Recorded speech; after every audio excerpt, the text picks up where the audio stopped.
Bonjour, c'est le 12 février 2020. Alors je viens sur la trompette une seconde fois aujourd'hui et je viens proclamer le proche retour de notre Seigneur Jésus-Christ.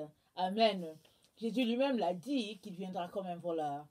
Alors le voleur ne dit jamais quand il vient et nous avons besoin de nous apprêter parce que ce sera une surprise. Il va venir et il va ravir son épouse. Il est très important que nous puissions être prêts. De telle sorte que s'il venait maintenant, on puisse partir, et s'il venait plus tard, qu'on puisse toujours partir. Alors, l'erreur à ne pas faire, c'est de dire, il ne vient pas maintenant, et je peux faire ceci ou je peux faire cela. Parce que si, par exemple, Jésus ne vient pas maintenant, tu peux te rappeler au Père maintenant. Alors, seras-tu prêt?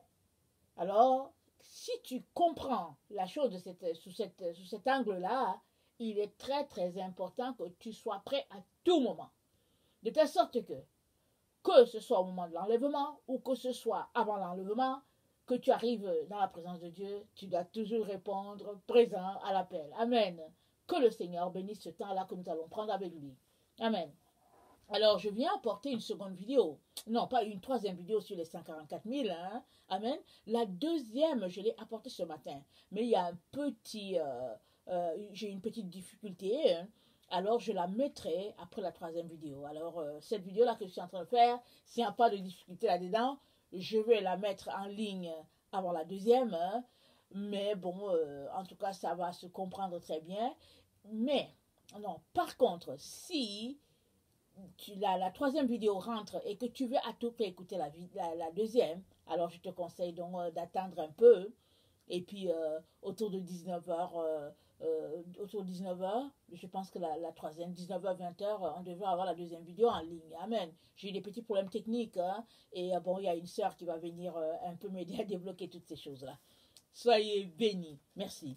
Alors, les 144 000 sont à l'œuvre, comme dit le Seigneur, afin de réveiller l'humanité endormie. Alors, l'humanité a été endormie par toutes sortes de situations. Par le péché, et tout a commencé depuis le jardin d'Éden. On connaît l'histoire. Mais au fur et à mesure que le monde avance, les ténèbres aussi couvrent la terre. Si bien que là où nous sommes à un niveau de ténèbres, en tout cas assez épais, mais Dieu seul sait. Au fait, quel est le niveau de ténèbres que lui, il peut supporter? Toujours est-il qu'il nous donne l'information qu'il va détruire afin de rebâtir à nouveau.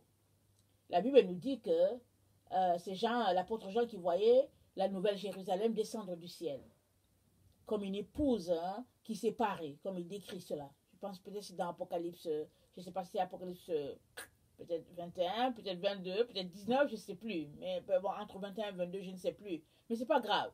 Ce n'est pas le plus important. Mais la nouvelle Jérusalem est en train de descendre du ciel.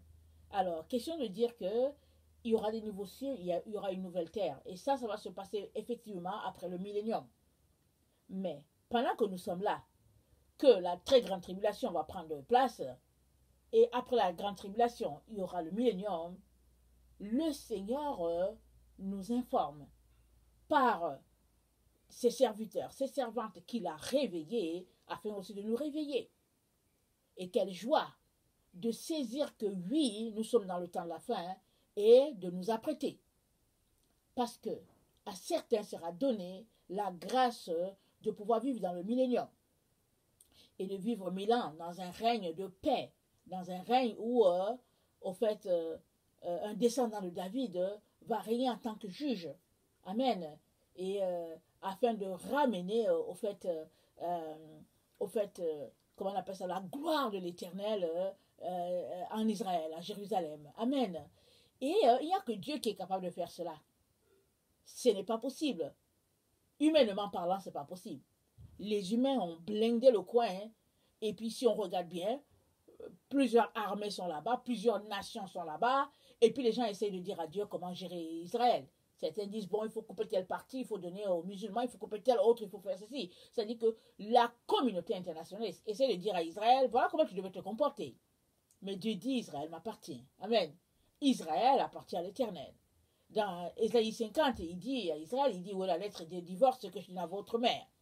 Question de dire que, au fait, Israël avec Dieu, c'est une grande histoire d'amour.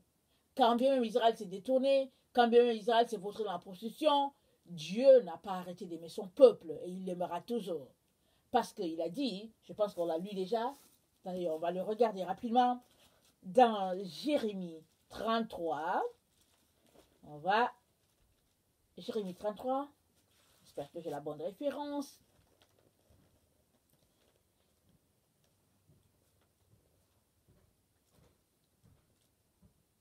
Ok, c'est Jérémie, oui, Jérémie 33, je vais lire le verset 23. La parole de l'Éternel fut adressée à Jérémie en ces mots. N'as-tu pas remarqué ce que disent ces gens?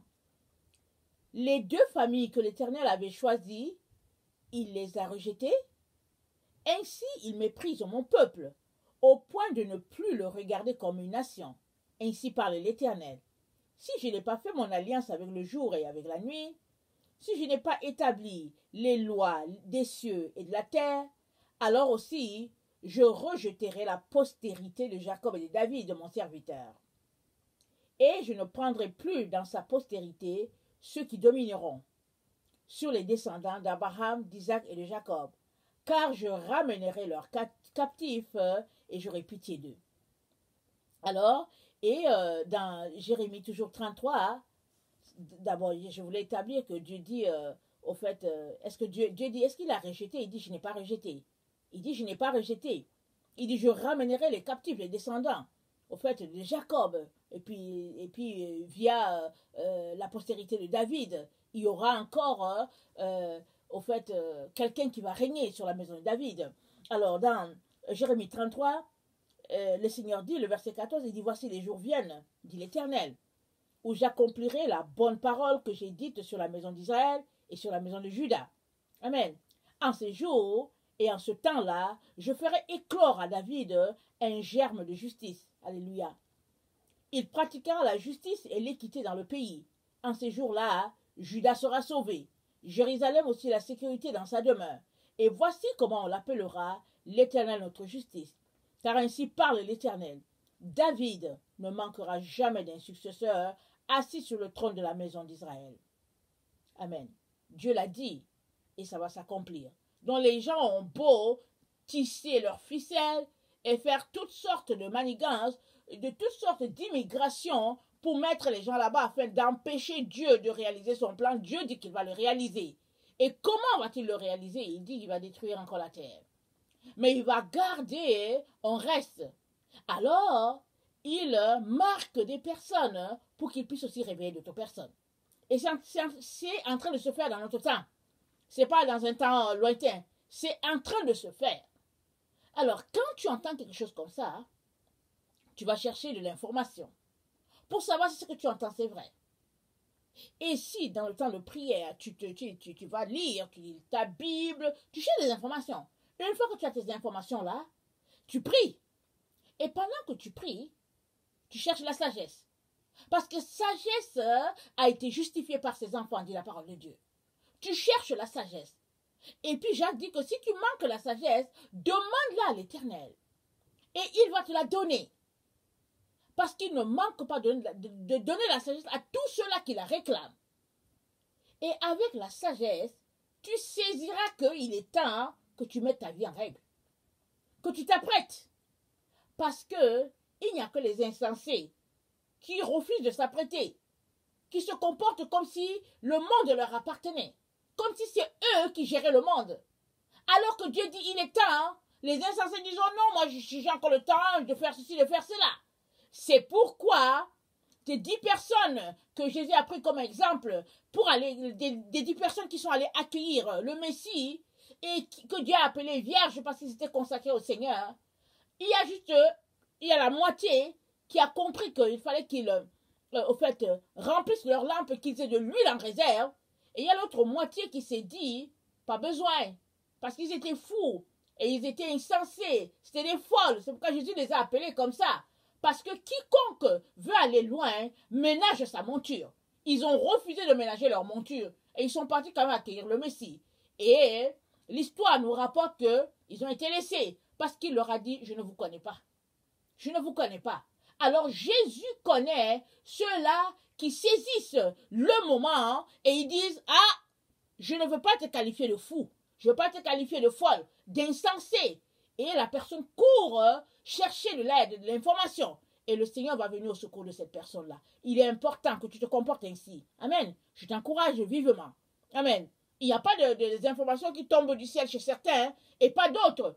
Il n'y a que les insensés qui manquent d'informations. Parce qu'ils refusent de l'avoir. Ils sont remplis d'illusions. Et ils se disent que non, voilà, c'est pas maintenant, c'est ainsi et c'est cela. Mais celui qui cherche l'Éternel d'un cœur sincère, Dieu va venir à son secours. Et je prie que tu fasses partie de ceux-là. De ceux-là que Jésus va appeler un jour les sages. Amen. Alors, ainsi dit, j'aimerais qu'on regarde Sophonie. On va prier que je puisse terminer le passage aujourd'hui. Je veux dire le message aujourd'hui. Sinon, on n'a pas de problème. Amen. On va toujours prêcher la parole de Dieu. Alors, Sophonie 1. On va aller dans Sophonie.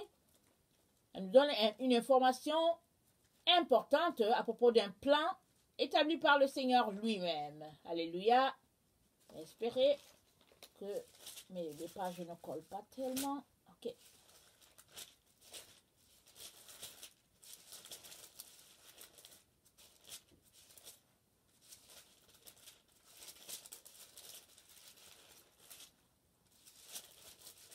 Voilà. Je n'arrive pas à trouver mon texte. Attendez. Je l'ai marqué quelque temps. Je l'avais pourtant et puis j'ai perdu ma page. Ah là là là là là.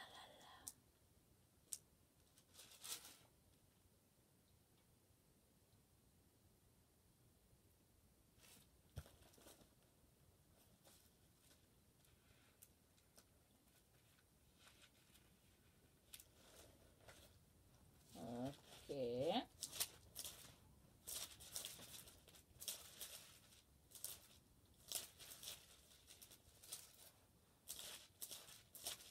Un texte qu'on cherche qu'on ne trouve pas.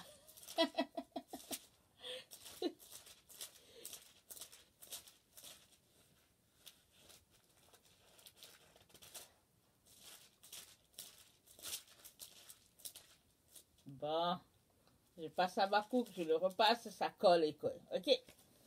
Alors, Sophonie 1, 1 à 8. La parole de l'Éternel qui fut adressée à Sophonie, fils de Cushi, fils de Guédalia, fils d'Amaria, fils d'Ézéchia, au temps de Josia, fils d'Amon, roi de Juda. Je détruirai tout sur la face de la terre, dit l'Éternel. Voilà une bonne information pour toi. Amen. Je détruirai les hommes et les bêtes, les oiseaux du ciel et les poissons de la mer, les objets de scandale et les méchants avec eux. J'exterminerai les hommes de la face de la terre, dit l'Éternel. J'étendrai ma main sur Juda et sur tous les habitants de Jérusalem.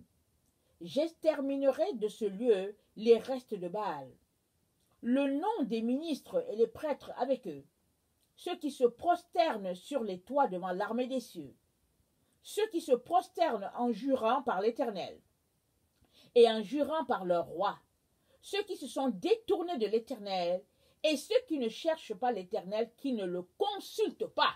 Voilà tout ce groupe-là que Dieu dit qu'il va détruire. Ce n'est pas une fable. Ce n'est pas une histoire montée de toutes pièces. Dieu l'a dit et ça va se réaliser. Et nous sommes dans les temps. Il est important que tu t'arrêtes. Si tu ne connais pas toute ta Bible, il y a des passages qui annoncent ce que l'Éternel a planifié de faire. Et il t'annonce, c'est pour cela qu'il a marqué des personnes afin que ces mêmes personnes aillent marquer d'autres et que le plus grand nombre soit réveillé. Amen. C'est pourquoi comment on appelle, écoutez, je vais dire, pas la preuve. Ce qui fait qu'il va marquer une personne, voilà, c'est la vie de la personne. Le cœur de la personne l'amène à être marqué par l'Éternel. Regardons Ézéchiel 9, le verset 4, on l'a déjà lu. Ça dit, je vais lire à partir du verset 3. La gloire de Dieu d'Israël s'éleva du chérubin sur lequel elle était et se dirigea vers le seuil de la maison. Et il appela l'homme vêtu de lin et portant une écritoire à la ceinture. L'Éternel lui dit, passe au milieu de la ville, au milieu de Jérusalem, et fais une marque sur le front des hommes qui soupirent et qui gémissent à cause de toutes les abominations qui s'y commettent.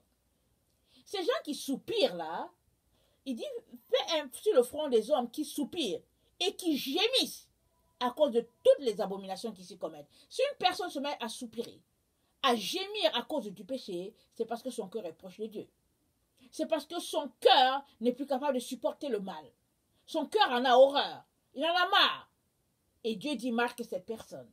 Parce que c'est ça le signe que c'est une personne qui est avec moi. Mais surtout, c'est le signe que c'est une personne qui œuvre, qui travaille pour la justice. C'est une personne qui travaille pour la lumière, qui aspire à la lumière divine. Il dit, marque ces personnes-là. Alors, les personnes que l'Éternel a marquées dans Apocalypse 7 sont des personnes, au fait, en qui il y voit de lui-même. Il ne dit pas que c'est des personnes qui sont parfaites. Il va les parfaire. Parce que Dieu équipe toujours ceux-là qu'il appelle. Amen. Et il nous dit, dans Apocalypse 14, je pense le verset 4 ou 5, il nous informe que ce sont les personnes qui sont vierges. Vierges de quoi? Vierges d'esprit. Parce qu'ils n'ont aucune relation avec les doctrines de ce monde. Rien à voir. Eux, en tout cas, ils sont enflammés pour leur Dieu, pour leur Jésus. C'est tout ce qui les passionne. Tout le reste, ce n'est pas leur affaire. Et ils sont là pour réveiller l'humanité. Alors, si tu penses que tu es réveillé, réveille quelqu'un d'autre. Et puis, sanctifie-toi davantage. De manière à ce que ton habit soit poli. De manière à ce qu'il n'y ait aucune poussière sur toi. Parce que nous sommes appelés à être parfaits, comme notre Père céleste, comme l'a dit notre Seigneur Jésus. Amen.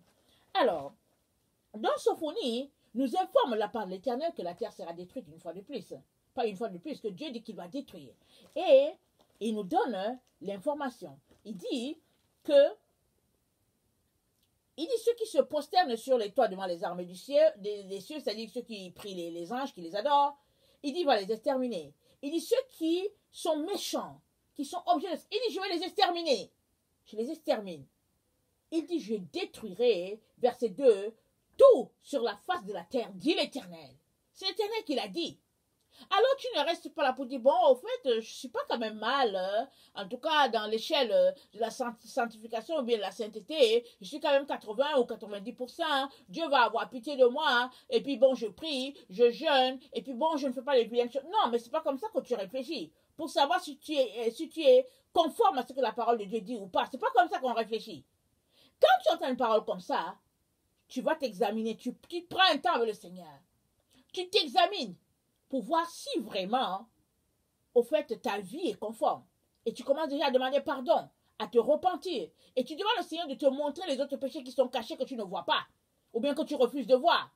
Parce qu'il y a toujours des péchés à quelque part. Alors si, au fait, tu avais un gros péché et que ça fait peut-être 2 ans que tu es en train de te sanctifier, peut-être que ton péché est devenu petit, de la taille peut-être d'une pièce de monnaie, mais c'est quand même un péché. Il faut continuer de prier pour le nettoyer, pour l'enlever, pour le ôter de la face du Père, afin que le Père ne puisse pas voir cela. On est toujours appelé à travailler sur nous-mêmes jusqu'à ce que Jésus-Christ vienne. Alors, comme je disais dans l'une des vidéos, si tu te concentrais à enlever la poutre qui est dans ton œil, je peux te garantir que tu n'auras pas le temps de regarder la paille dans l'œil de l'autre. Non, on n'a pas le temps pour ça. Surtout en ce temps où nous nous trouvons. Amen. Alors, la Bible nous informe donc que nous sommes la génération qui allons voir notre Messie venir dans toute sa gloire. Amen. Nous sommes la génération. Alors, une génération, certains disent que c'est 50 ans, d'autres disent que c'est 70, mais toujours est-il que Jésus a dit, cette génération ne passera pas.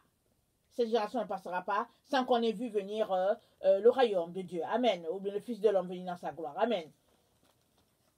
Alors, comment on appelle ça? Ne perds pas ton temps en disant que ouais, mais si c'est ça, pourquoi ce n'est pas averti, ce n'est pas annoncé à l'échelle nationale ou quoi? Mais Dieu ne fonctionne pas comme ça. Quand il a voulu, au fait, établir pour son peuple la parole, la Bible et tout ça, il a choisi une personne. Il a choisi Abraham.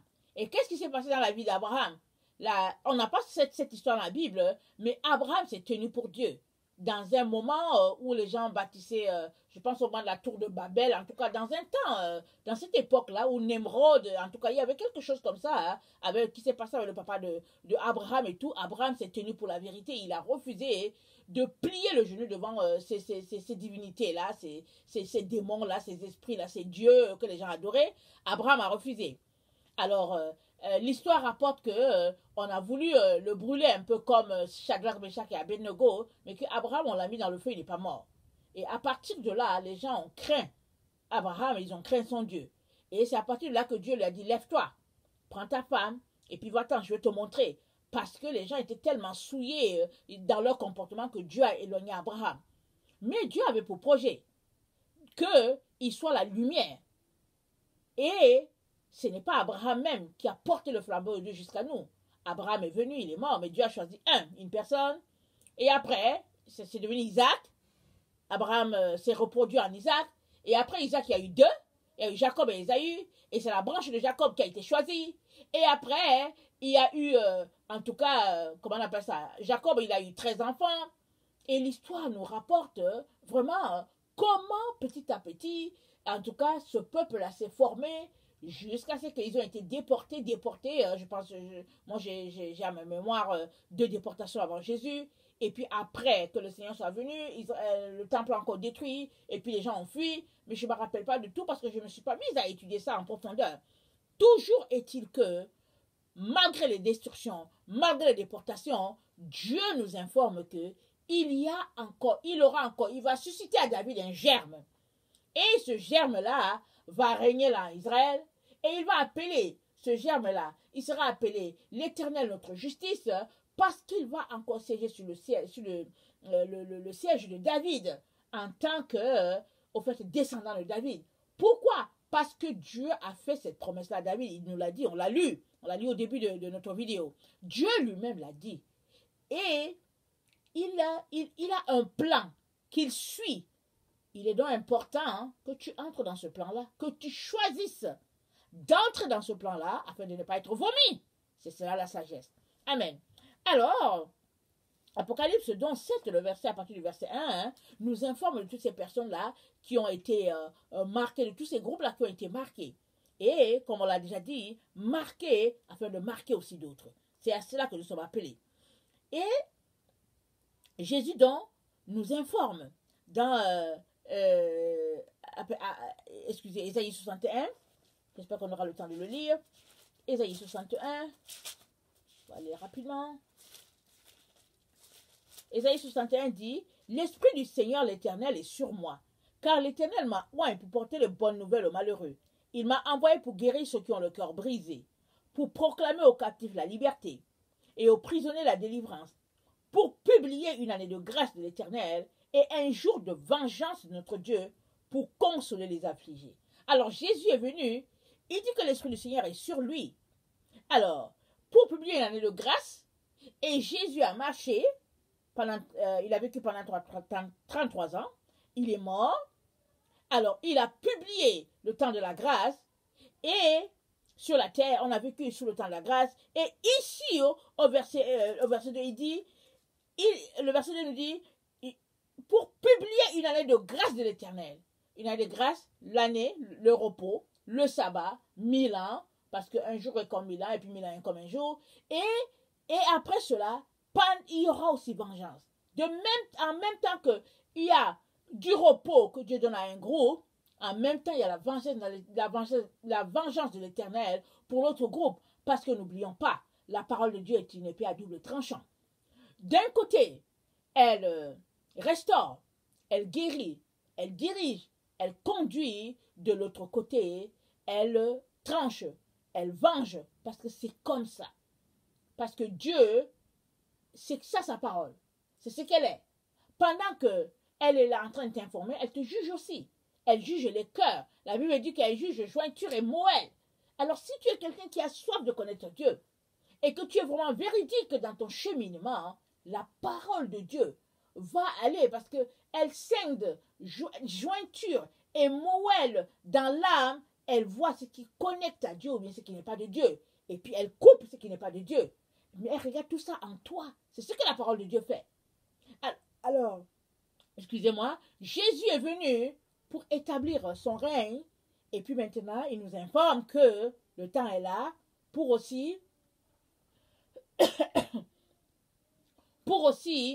la fin de notre temps ici et le début d'un autre. C'est pas parce que vous voyez les choses aussi paisibles que vous allez vous dire oh non mais c'est pas vrai. Ce n'est même pas maintenant. Parce que c'est ça c'est un peu comme ça que l'être humain fonctionne. Quand tout semble tranquille, il se dit que bon, j'ai encore le contrôle là-dessus, et puis tout est bien, et puis tout est clean. Mais, qu'est-ce que ça dit?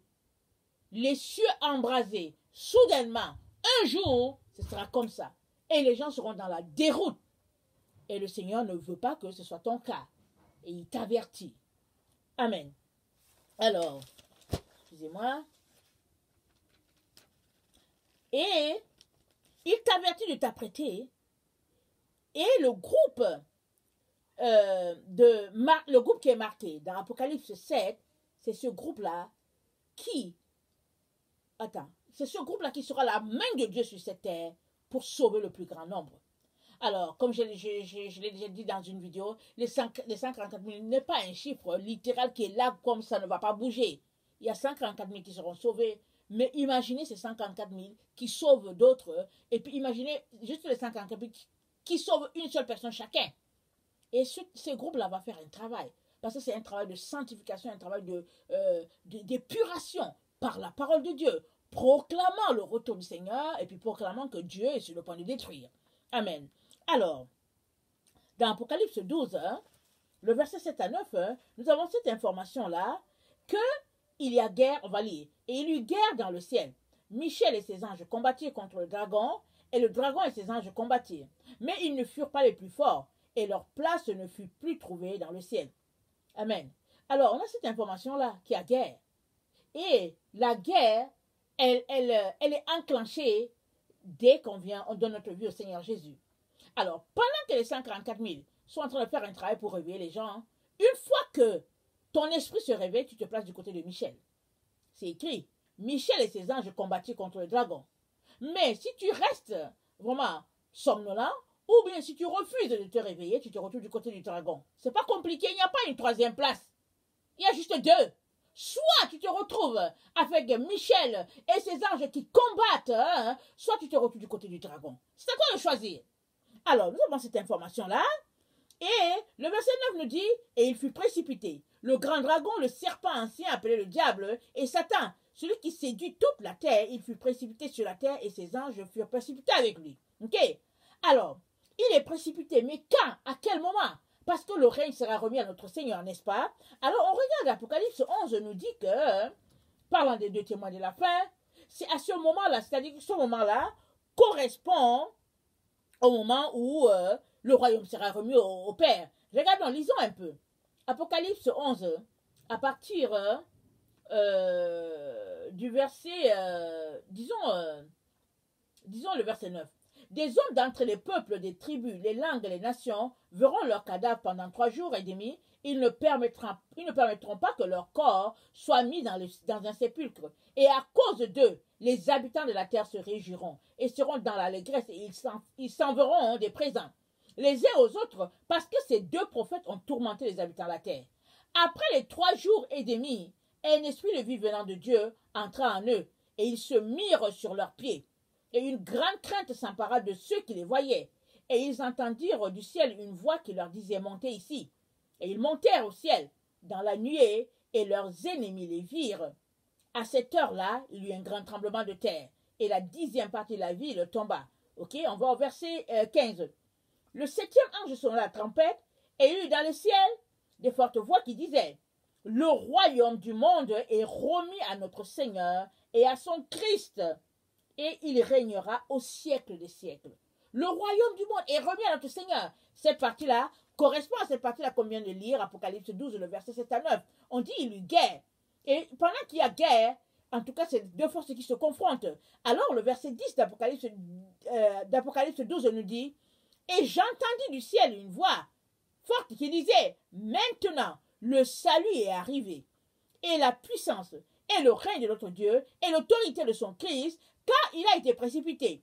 L'accusateur de nos frères, celui qui les accusait devant notre Père, jour et nuit. Et le royaume a été remis là. Et comment? Parce que les 144 000 qui ont réveillé les autres aussi, qui ont réveillé d'autres personnes aussi, ont vaincu ce combat-là. Comment? Par le sang de l'agneau, à cause de leur témoignage. Parce qu'ils n'ont pas aimé leur vie jusqu'à craindre la mort. Ils n'ont pas aimé leur vie. S'ils doivent mourir, ils vont mourir. Alors, je vous disais hier que c'est à partir du moment où Esther a dit, si je dois mourir, je mourrai, que les choses sont mises en branle en sa faveur. Elle a dit à Mardochée, son cousin, elle dit, ok, s'il en est ainsi, d'accord, dis aux gens de jeûner, et moi aussi je veux jeûner 3 jours et tout ça, et si je dois mourir, je vais mourir. Alors si toi tu m'écoutes et que tu n'es pas prêt à mourir pour Jésus, en tout cas, sache que tu te retrouveras du côté du dragon. Ça, je te dis tout de suite. Tout de suite, je t'informe.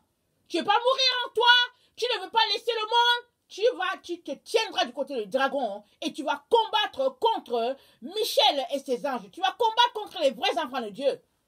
Mais ce qui est dommage, c'est que la Bible dit que les enfants de Dieu vont gagner le combat. Peu importe la situation, ils vont gagner le combat.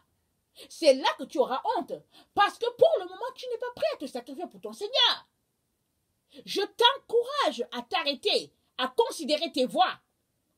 Parce qu'il est encore temps. Jésus n'est pas encore revenu. Tu as encore le temps de basculer de l'autre côté. C'est-à-dire de prendre tes jambes à ton cou, à l'endroit où tu as du plaisir charnel, et à quitter cet endroit-là. À te retrouver du côté de Jésus, te privant de ce monde. Parce que l'amour du monde, c'est inimitié contre Dieu. Il n'y a plus le temps pour ces choses-là. Il n'y a que le temps de se sanctifier et de s'apprêter. Parce que Jésus est à la porte. Amen. Que le Seigneur bénisse sa parole. Si tu es quelqu'un qui ne connaît pas le Seigneur, je viens te dire que ta religion ne peut pas te sauver, ton argent, ta gloire humaine ne peut pas te sauver. Personne ne peut te sauver. Il n'y a que Jésus qui sauve. Alors laisse aller toutes les philosophies apprises à l'école, et puis la sagesse de notre monde. Toutes ces religions, laisse-les aller. Cherche la personne qu'on appelle Jésus. C'est lui le Fils de Dieu, le pont entre Dieu et les hommes. Si tu l'as dans ta vie, alors tu auras la vie éternelle. Amen. Je t'encourage vivement à l'inviter à venir dans ta vie. Tu ne le regretteras pas. Amen. Alors, je vous aime beaucoup et je vous reprends à l'autre vidéo. Que le Seigneur vous bénisse. Maranatha. Merci.